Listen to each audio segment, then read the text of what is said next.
Okay, gang, I'm making this video because there's a problem with my truck that was caused by me fixing it initially. This is a 1997 F-150 pickup truck. It's the XLT. It's got the 5.4 engine in it. And basically what had happened about 6 months ago, I had the shifter tube break in the steering column. This is what it looks like here. You can see it's aluminum and it cracks. So then when you try to shift your car and put it in, you try to put it in drive from park, it basically is broken. Okay, so I changed that part out. This is located in right above your steering column. All right, so to take that out, I had to basically take the whole dash apart on the driver's side. And in doing so, I'm going to show you what happened. I took the instrument cluster out. There it is, as you can see. That's the one that came with the vehicle. Now I bought another one because I want to show you what happens. Is in the back of the instrument cluster are these little ribs or circuit connections, I guess you could call them. Right here you can see them. Let me zoom in really good. These are very good condition here, so you can see this is what it's supposed to look like. There's one, two, the other one here is on the top. Let me roll it down. You can see there it is. It's in very good condition. And then the third one over here on the right, once again, they're in very good condition. All right, so this one, if we put it in, would have no problem. But the one that's in the dash, as you're going to see, I'm going to pull it out before this video is over and show you that if they don't make a good connection, it fakes it that your alternator isn't working. Basically, these have to connect from the battery to here to the battery light in your dash. It has to connect. If it doesn't, it's going to show your alternator is not working. So by me changing that shifter tube that was in the steering column here, I had to take out the instrument cluster, and these things ended up getting a little bit bent, and as you'll see when I take it out.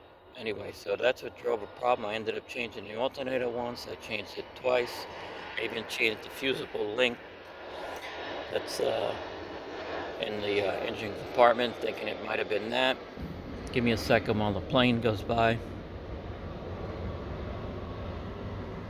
Alright, anyway, so that's what's going on. Is basically when you turn the key on, you're supposed to see that battery light in your instrument cluster. And I'll show you. It's on mine, it's on the left hand side. Let me get my key and turn it on so we can show you everything that has to work correctly.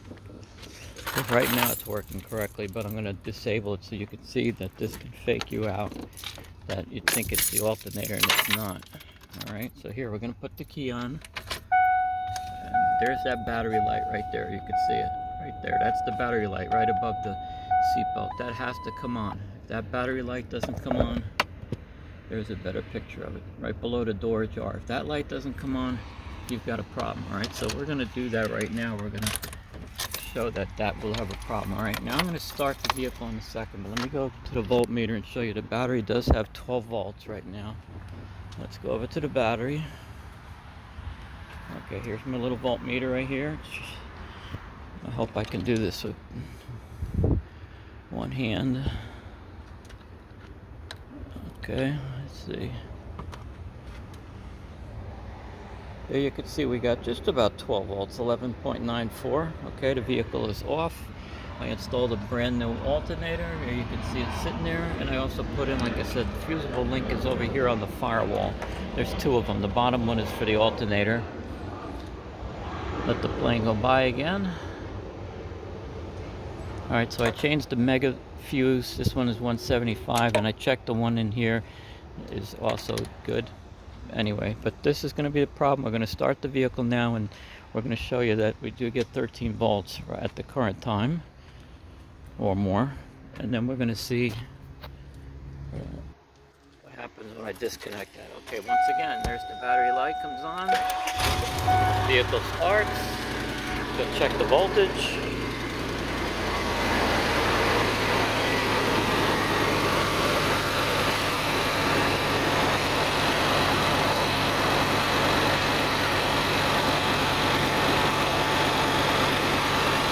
Okay. 14.2, that's good. So the alternator is working currently. Now what we're going to do, we're going to disconnect one of these little connectors and see what happens. Like I said, we're not going to mess with the alternator.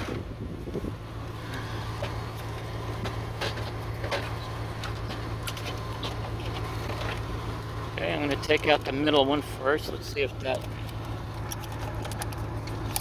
does it. I'm going to put the phone down for a second.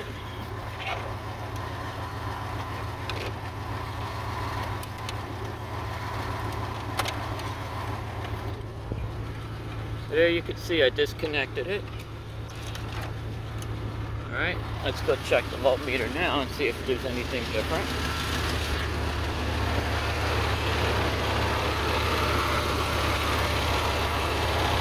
Okay, so it's not the middle one that does it. Get that one back in, hopefully. Pretty sure it's the left one that has to do it.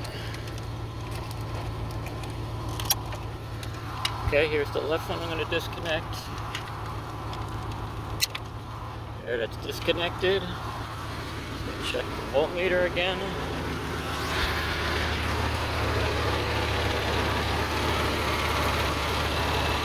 And there it is.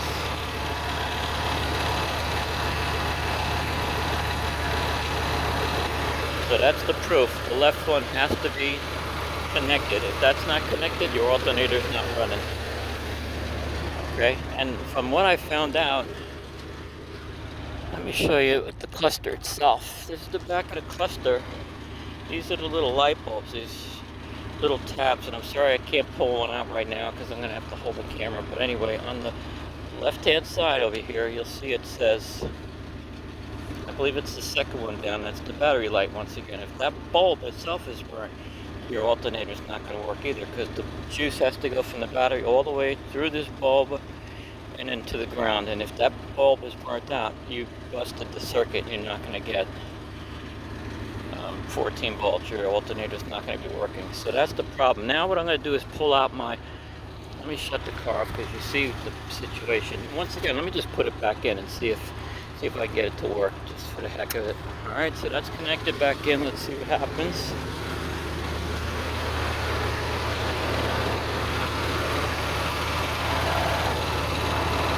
Okay. So you see I plugged mine back in and it doesn't work. Okay, and I'm going to show you the problem. Let me shut the car off because there's no need for the engine to be on now. Okay, so here's the situation with mine. I'm going to totally take it out so you can actually see it. Putting the phone down.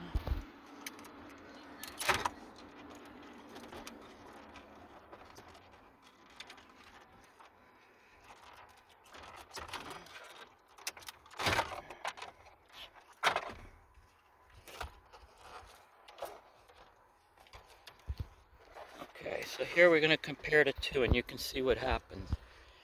Alright, this is the old one. And you can see those little things. See how they're, I hope the camera's catching it, they're broken basically. They're not on the green film on the back of the instrument cluster. Alright, and even over here you can see this part of it's coming off. But that's what happened is from plugging it in and unplugging it, because when I first did, here's the shifter tube you can see now. I'll give you a good look. That silver rod right in there. And then there's these black bushings that I had to change. They go underneath these, I forget what they call those things. But there's bushings that I had to change the first time about a year ago. I actually had to cut part of the dash so I didn't have to drop the column. But anyway, I changed it a year ago, and because of plugging and unplugging these connectors here, you could see what happened to the connector. And maybe this way you could see a little bit better there. Now you can see these silver lines that are, on this one it's nice and clean. But in this connector where the battery light is, it doesn't make a connection. These three or four of them, they're coming off. And it doesn't make a connection for the battery. So I went out and bought a new, or I got a used instrument cluster. And what I'm going to basically do is swap, it's just the back part of the cluster that comes off. You take the screws off and the back part comes off on mine. So I basically will have the meter will be the same, you know, the odometer will be the same, all the gauges, everything. I'm just swapping out the back part. There's another video on YouTube, you can watch somebody doing that, but as you swap it, then it's going to work perfect, all right? It just has to do with plugging in and unplugging. You can see this whatever you call it, this circuit board, it's a little flimsy, and if you're not careful, like I said, taking it, plugging it and unplugging this connector, you're going to get that to fail. That's what happened on mine. All right, so the new one, here's the new one. It's nice and clean on that side as well as the other side. I'm sure I'm going to plug that in and I'm going to get 14 volts. All right, but if you have the same problem where you've replaced the alternator and you did some dash work or you've messed with the instrument cluster or you didn't plug it in, one or the other, or the light bulb, that's going to cause your car not to have 14 volts for the alternator to be charging. All right, it's in the cluster. Okay, so just want people to know about that. This is a 1997 F150. I'm sure there's other models that have the same cluster in it, and it will cause the same problem where the alternator won't work. So if you've done any dash work where you don't see that battery light on it, that battery light doesn't show, that's going to be a problem. All right, in fact, let's do that right now. I'm going to plug the new one in and see if the battery light comes on the new one, and then we'll know. Okay, let's bring that up. Here's the new one. Okay, I'm just going to put it right up there. Plug in that left one like we talked about. Okay, so there you can see the left connector's plugged in. Just put the key in. Alright, let me roll the dash over so you can see when it comes on. Okay, here we go. We're going to flip the key over. And voila, there's the battery light. Okay, start the vehicle. Put the new cluster.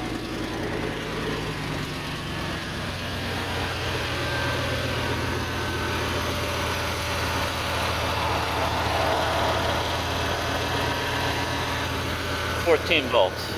That's proof positive. Okay, so that's the situation. You've got to have a good instrument cluster or it's not going to work. Alright, appreciate everybody watching this. I hope this has helped people out, because you end up taking it to one of the stores, the auto parts store, and they'll hook up a meter, and to show you, it actually showed on the receipt that the alternator was not working. And that can be a problem too. So anyway, let me run in and see if I can do that really quick. Let me shut the vehicle off, and I want you to see what the receipt was. And I'm not downplaying them or their equipment, but that's just something.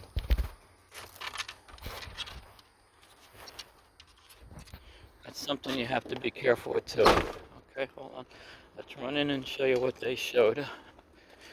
I still have the paperwork from them. Let me show you what happens. Once again, I'm not knocking auto parts stores, just I want you to see what happens if they go to test it with the instrument cluster out. It shows as if the alternator is failing. Here's the store. Alright, once again, I'm not knocking them, but so you could see what part it was. And their verdict was, this is the receipt for it. Auto parts. So the system test fail. Good test for the battery, for the starting system, and then when it gets to the actually charging system, receipt down, and it says bad charging system, voltage regulation fail, diodes pass charging current, it can't show it. All right, I hope I'm holding this steady enough so you guys can see it, that's what you're going to get when you test. And I'm not blaming this auto parts store, it's just the way the equipment works and the way the system acts, as if there is a problem with the voltage regulator, and there is, because it's not connected because of that circuit. I want everybody to know that this can be a culprit when you go to check your alternator, that has to work.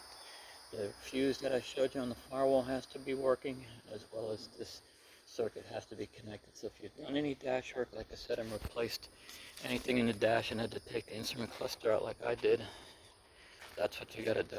All right, anybody want to put comments in the bottom, I'm happy to answer them if I can get to them. I'm sorry I'm not on YouTube every day, but if I catch it, I will respond to it. But once again, that was the problem with my vehicle. It wasn't the alternator. We replaced it twice, and then at that point, a friend of mine said, Ken, you got to check the circuit. There's something wrong with it. And that's what it came out to be. Like I said, it's just my instrument cluster.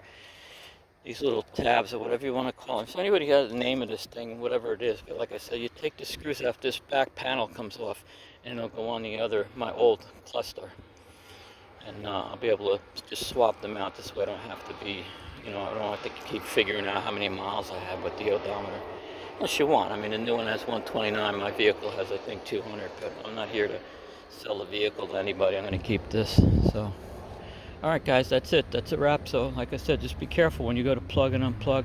These little tabs can break or come on alignment, and then that connector will not go in there. That's what happened to mine. All right.